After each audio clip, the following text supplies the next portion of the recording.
But it's good to finally catch up with you, John. It's quite rare that an operational engineer and a group engineer get together. So I'm pleased to say that I've got frontline experience myself, but it is good to get down to the shop floor and see how the policies that we're suggesting are being implemented. Absolutely. So, how do you enjoy your job as more of a central engineer, John, compared to your time as an operational engineer? I don't get the daily exposure to a depot operation, but I do get to see the overall strategy of the business and then work on specific projects across many locations. So I'm dealing with lots of sites and lots of engineers to try and get things implemented. Absolutely. I think that's quite important that when you come down that we get a chance to discuss that, because there's a lot that I can learn from you, from other parts of the business and the way they've implemented certain things that could help me in the running of my business. So I think it's quite good that we get a chance to get together and talk about things like that. Equally, it's important for me to understand what you can and can't do. When I say to you, we need a project with 25 buses, and you say I don't have 25 buses that are on a specific route, but we could do 10, and we end up with a negotiation. Absolutely, I think that's quite key to the way we run the business as a whole. I think negotiation between the man at the front line or the woman at the front line and the people at central functions. Yeah, I think it's an important partnership. So why did you join the bus industry? Well, John, it was 2005, and it was around about that time that things were really beginning to kick off in the public transport sector.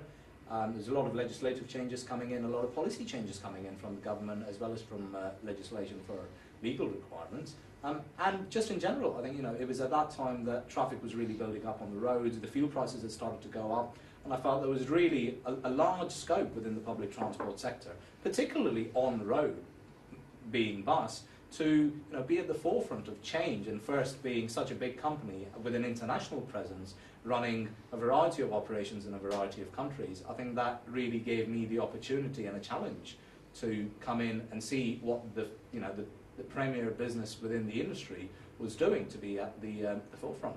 Sure. I mean, I joined because I want to work with emerging technologies, and certainly now we're starting to see hybrid buses appearing.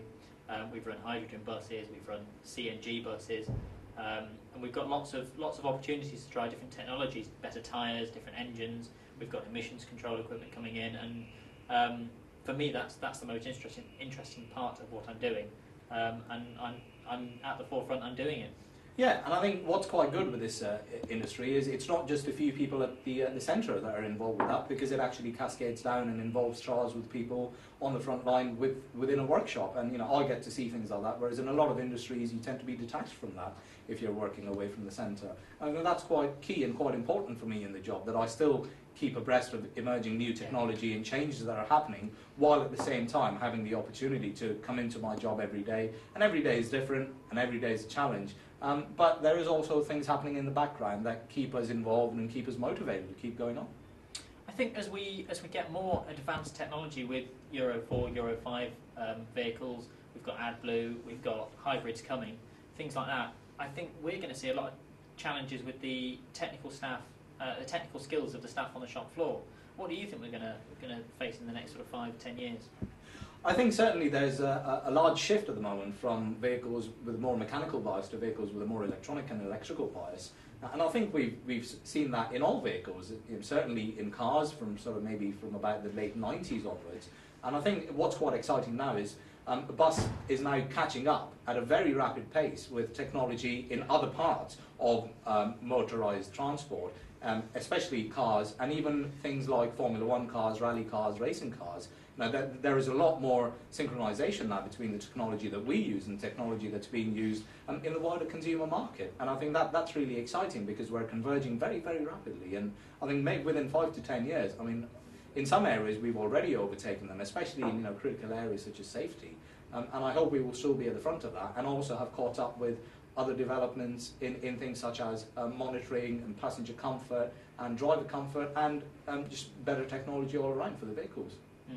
I think what we do is harder than Formula One, because Formula One has to achieve, say, 200 or 300 miles of operation around a racetrack once every fortnight. We've got to do the same thing with 80, 90, 100 buses every day. I think what we do is harder. Absolutely, and I mean, we run at a reliability expected of 99.8%, which means we only ever break down or lose any mileage 0.2% of the time, which when you think about it is rather a remarkable number. Yeah. And considering some of our vehicles operate in excess of 50,000 miles a year, and in their lifespan could operate up to 1 million miles. You think of your car operating 1 million miles, and it's very rare these days, but our vehicles, we buy them, we look after them, we maintain them, and we expect them to run up to 1 million miles at least.